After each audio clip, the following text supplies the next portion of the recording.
¿Qué tenemos que saber de cada uno de ellos? Vamos a ver. Bueno, primero que nada, manejar sobre nuestros protozoarios que son unicelulares. Pueden ser ciliados, rizopodarios, que son los amebas, flagelados, esporozoarios y la blastocystis hominis, por ejemplo, que es la que vamos a hablar bastante también, por cierto. Entre ellos, fíjense, tenemos las amebas, las Balantidium, la muy conocida Giardia, las tricomonas también. Bueno, vamos a empezar a hablar de las amebas. Tenemos nuestras amebas, bueno, siguen ingresando, voy a ver un ratito.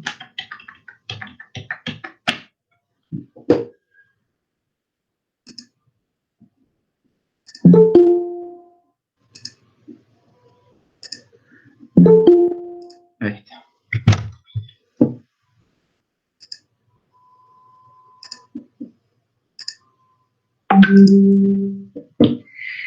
Nuestras amebas. Tenemos las amebas de vida libre, la histolítica, y nuestras amebas apatógenas, que son la coli, la idiomebas, las dispar y otras.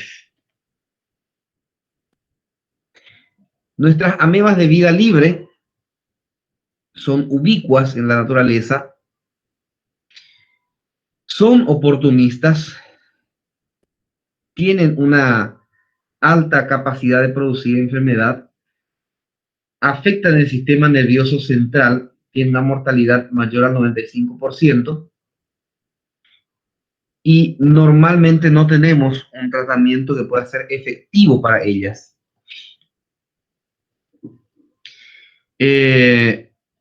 Los reservorios de ellas, los reservorios, considerables, probables reservorios de bacterias patógenas. Cuando sospechamos de la ameba de vida libre, ¿en qué casos podemos sospechar? En el caso de uso de lentes de contacto, en el caso de traumatismo corneano, deportes acuáticos,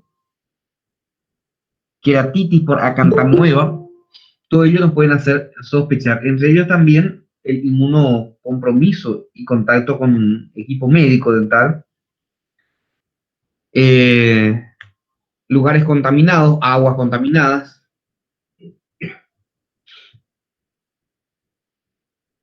Lo que nunca vamos a descartar son cuando tenemos pacientes inmunocomprometidos. Cuando hablamos de inmersión en aguas cálidas, termales,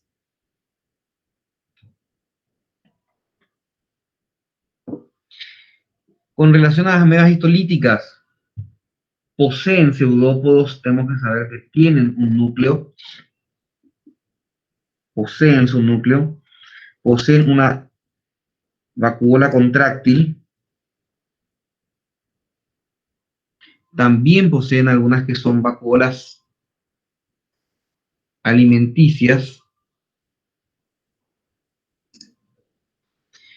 que son debido al ingreso, cuando se va alimentando a través del ingreso de sus alimentos, se forman estas vacuolas, las vacuolas alimenticias.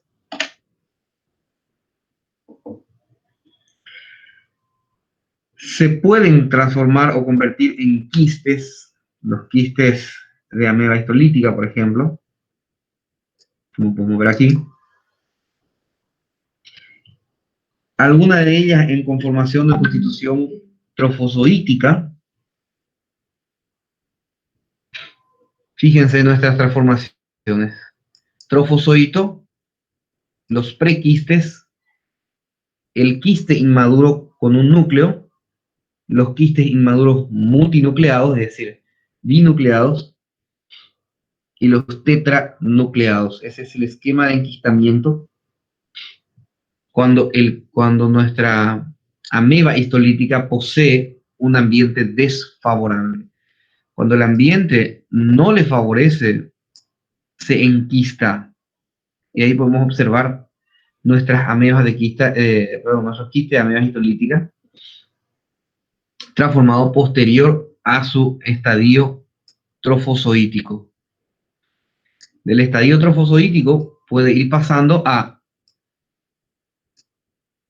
prequistes, quistes inmaduros y llegar a quistes maduros tetranucleados.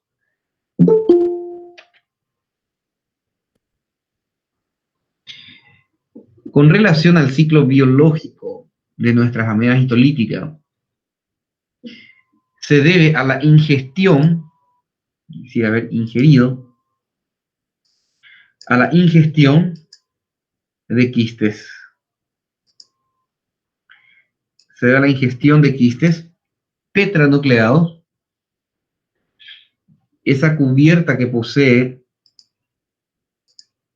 la cubierta que posee nuestro quiste tetranucleado empieza a ablandarse, se vuelve más masillo, como le dicen,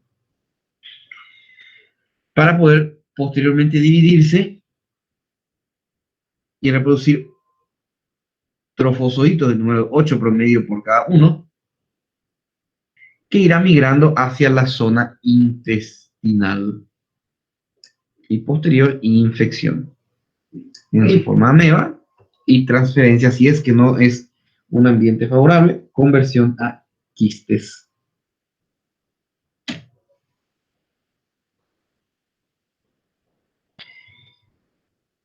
¿Cuál es una de las acciones patológicas de la amebiasis, de la ameba? Es la producción de úlceras. La ulceración por amebiasis.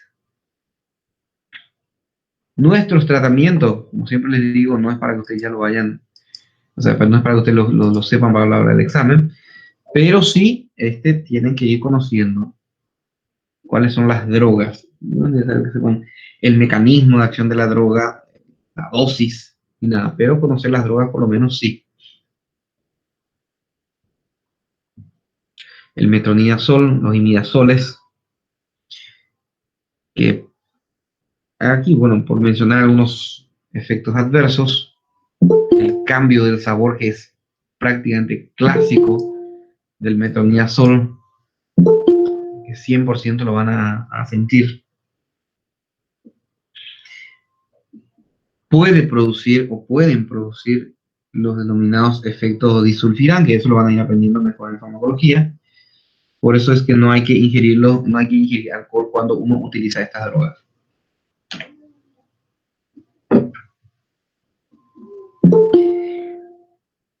La ameba coli, que suelen ser diagnosticados allá por laboratorio,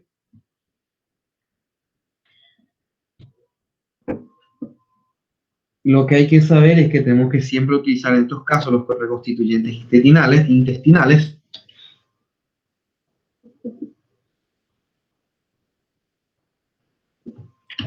Aquí está.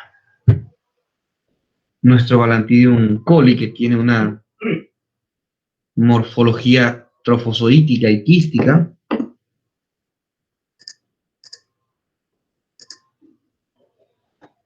Tiene una morfología trofozoítica y también tiene su morfología quística, que como bien saben, son sus mecanismos específicos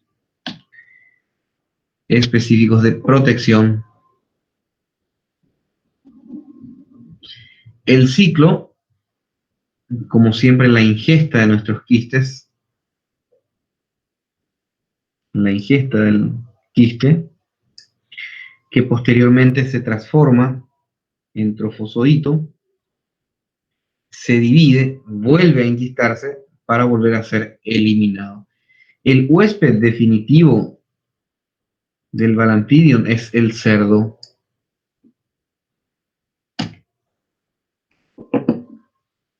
¿Y qué tenemos como la clínica en el caso del Balantidium? las manifestaciones intestinales. Habitualmente los cuadros disentéricos. Al hacer el estudio, tenemos la presencia de amebiosis. En estos casos, tratamiento, droga, tetraciclina, ampicilina, metronidazol.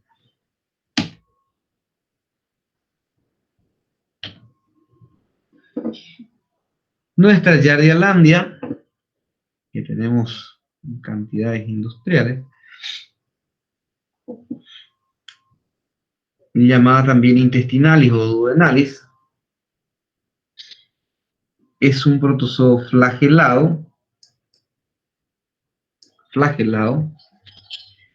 con un tamaño menor a 20 micras. La primera observación se dio en el año, para que tengan idea, en 1681, en una observación de un paciente, bueno, en el caso de él, de Leo Werford, que observó su propia heces diarreica, donde encontró a este protozoo flagelado, que es la Giardia.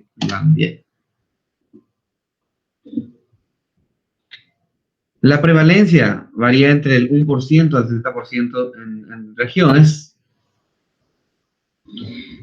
Es directamente relacionada con las condiciones sanitarias y socioeconómicas, debido mucho a la falta de higiene o a la falta de cuidado o del tratamiento, en realidad, perdón, de las heces.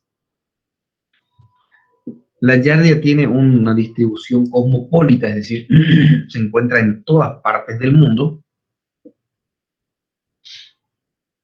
pero se consideran endémicas, es decir, en expansión en algunas zonas, en países de desarrollo y subdesarrollados.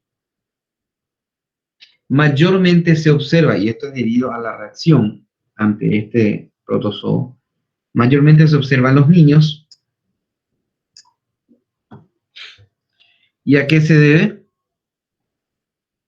A la ingestión, primero a la predisposición corporal del organismo y a la ingestión de los alimentos o líquidos infectados por falta de higiene. La criatura, los niños, no acostumbran, bueno, muchos adultos tampoco, ¿verdad? No acostumbran a lavar la mano, pese a que, como les dije en la clase anterior, ya este pequeño virus denominado SARS-CoV-2 o COVID-19 hizo un cambio conductual a nivel mundial, logrando que la mayoría de las personas por fin hagan el lavado de manos, por lo menos para no estar transfiriendo tantos gérmenes. Hay un cálculo que habla de unos 200 millones de seres humanos infectados anualmente por este parásito, que es un estudio realizado por la Organización Mundial de la Salud, para que ustedes tengan idea. 200 millones de seres humanos infectados anualmente.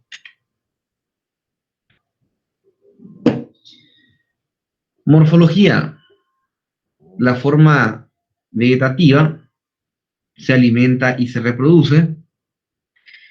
En su cara ventral presenta una estructura con forma de disco bilobulado. Tiene una fijación a la superficie epitelial.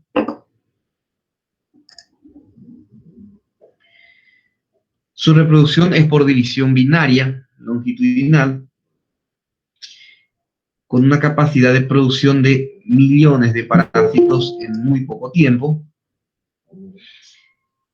Y en su forma quística, infectante y de resistencia, la podemos encontrar, que es la que permite o la que realiza las infecciones.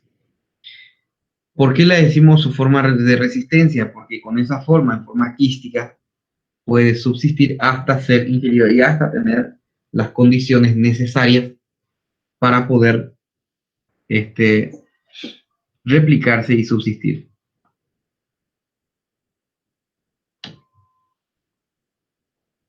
Esto es lo que decía con relación a la forma o la cara ventral, con una forma de disco bilobulado, o también llamado suctorio.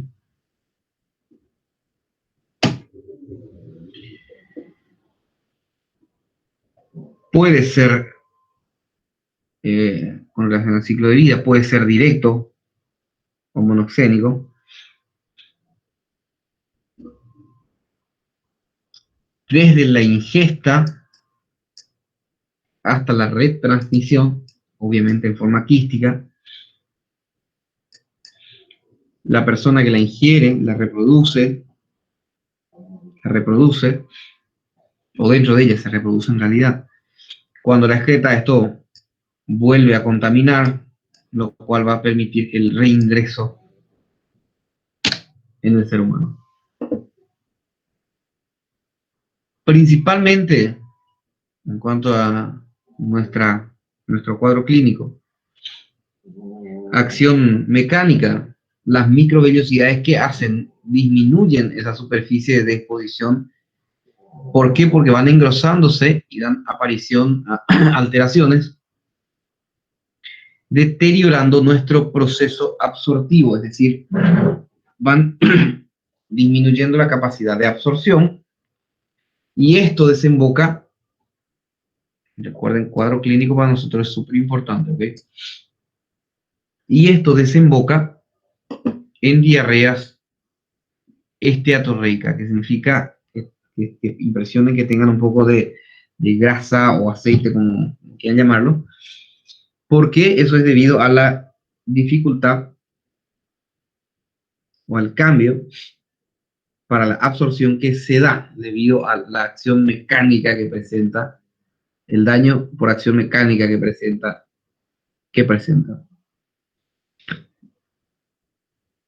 Por lo tanto, vamos a tener una desnutrición.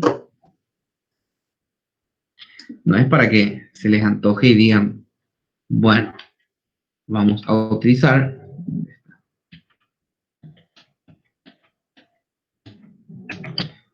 no es para que se les, no es para que se les antoje y digan, bueno, vamos a utilizar la giardia para bajar de peso, ¿verdad? Porque sí, genera una diarrea esteatorreica debido a que nuestras microvellosidades están dañadas, tienen alteraciones, produciendo un deterioro en el proceso de absorción. O sea, cuando no podemos absorber, eso es eliminado y por eso nos produce nuestra diarrea esteatorreica. Puede producir un retardo pondoestatural, produce déficit de proteínas y vitaminas liposolubles. Recuerden por qué, por qué lo van a producir. No hay absorción, son eliminados entonces en forma esteatorreica, por lo cual no hay absorción y genera todo esto que estamos mencionando. Obviamente en los individuos inmunodeficientes la enfermedad puede hacerse crónica. ¿Por qué? Al no tener siquiera defensa que puedan ir luchando contra ella. Tratamiento súper simple. Por eso les digo, vayan recordando estas drogas porque al fin y al cabo la van a utilizar en todas las apariciones. Metronidazol, la droga estrella para este caso. También la furazolidona. Nuestros efectos adversos, por mencionarlos, en realidad todos los medicamentos van a tener sus citas efectos adversos.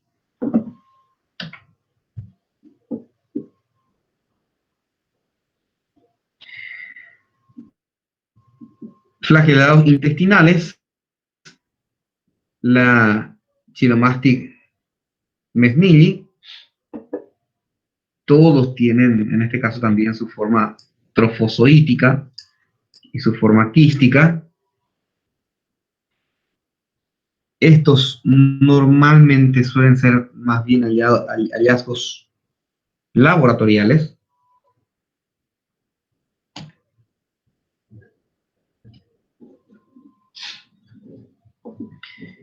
Nuestros flagelados intestinales, como la Trichomonas tenax y hominis,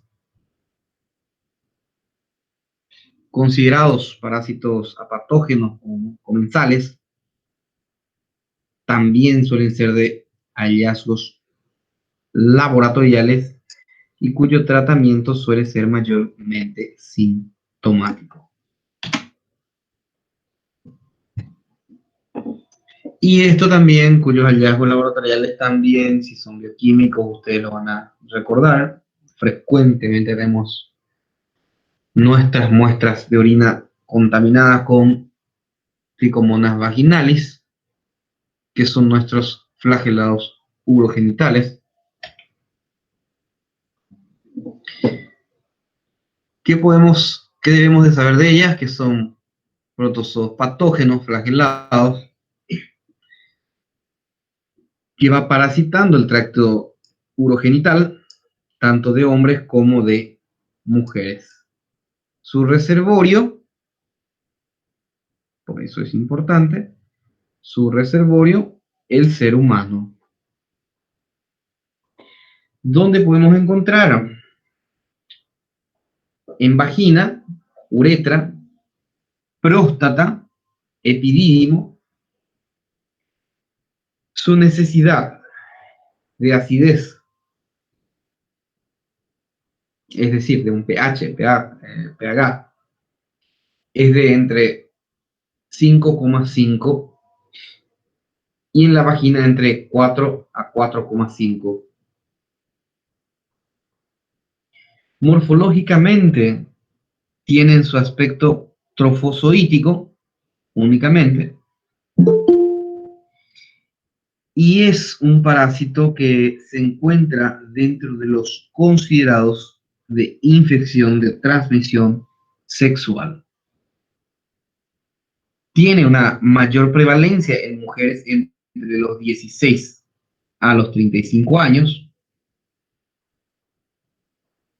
y una incidencia anual de unas 250 millones de individuos infectados.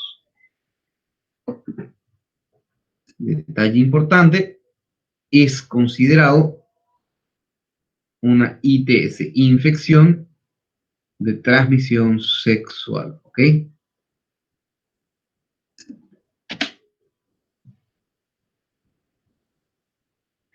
Tiempo de incubación posterior al contagio es entre 5 y 25 días. ¿Qué nos va a producir la denominada leucorrea o flujo? También produce prurito vulvar, dispareunia, que es dolor en el acto sexual, en el proceso del acto sexual, y una uretritis que más bien nos va a dar disuria. La uretritis, infección de la uretra, que desencadena dolor a la micción, es decir, dolor al ardor, dolor al orinar, ¿ok? También, claro, tenemos quienes son pacientes o portadores asintomáticos, ¿ok? Eso también debemos de manejar. Hay personas que la poseen, la tricomona, pero son asintomáticos.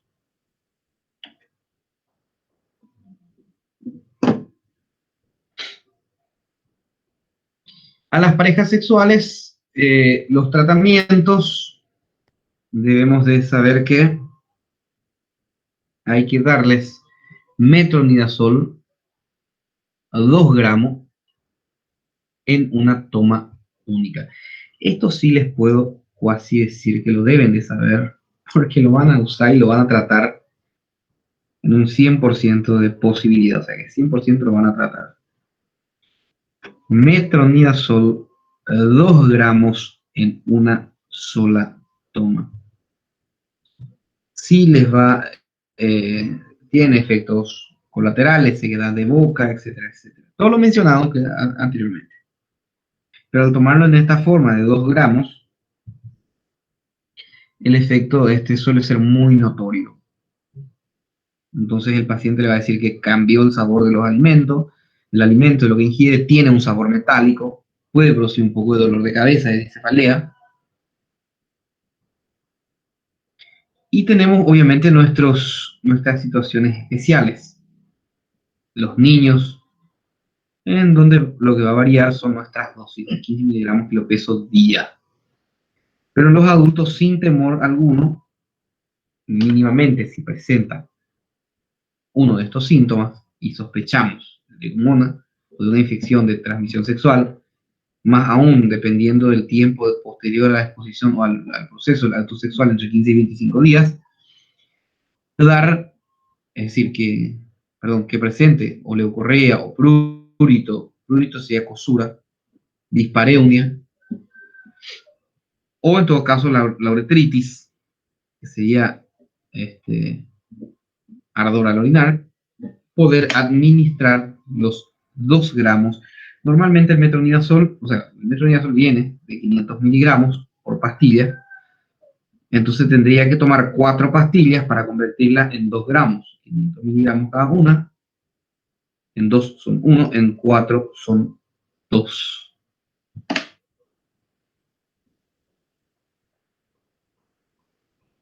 Con relación a los coccidios intestinales, tenemos nuestro Cristosporidium, las isosporas, los Microsporidium, las ciclosporas, entre otros. Con relación a su morfología y su ciclo, tenemos que saber que el contagio es fecal-oral. A esta altura, me imagino ustedes ya saben lo que es fecal oral, que se elimina por vía fecal y su ingreso vía oral. Se contagian estando en su estadio de ooquiste, y estos poseen unos ciclos directos donde se pueden distinguir fases llamadas esporogónicas y esquizogónicas. ¿Qué produce? ¿Cuál sería el cuadro clínico? Diarrea acuosa persistente, que nos va a llevar a lo que se denomina síndrome de mala absorción. Va a producir deshidratación y desnutrición, dolor abdominal y también fiebre. En ocasiones excepcionales puede haber una localización extraintestinal produciendo neumonitis, pero eso es en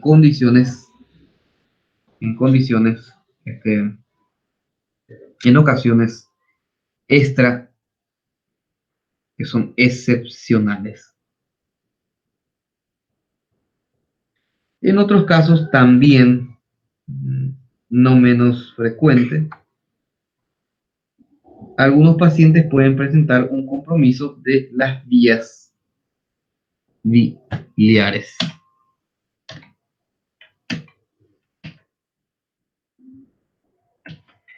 Imágenes para observar nuestras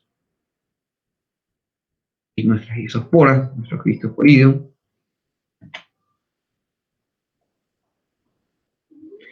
Con relación a los tratamientos,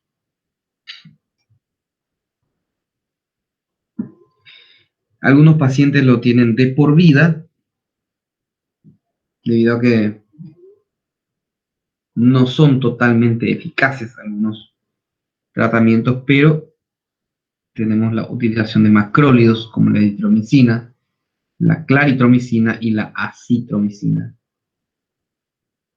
También el uso de trimethoprim sulfametoxazol, la nitazoxanida, el metronidazol y albendazol. No podemos hablar de una efectividad o eficacia alta en muchos casos, por lo que Y en algunos pacientes lo vamos a encontrar de por vida.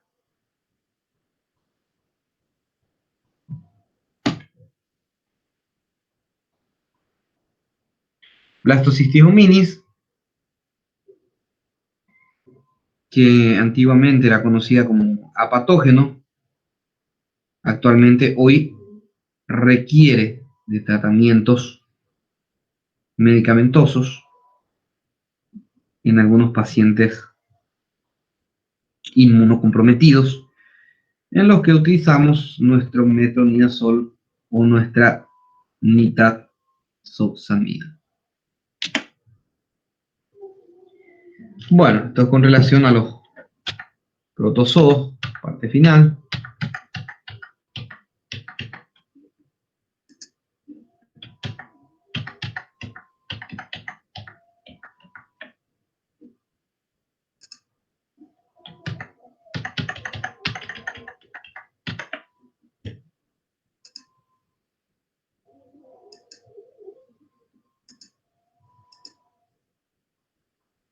Bueno, ahora vamos a hablar rápidamente de las generalidades de los virus o las propiedades de los virus.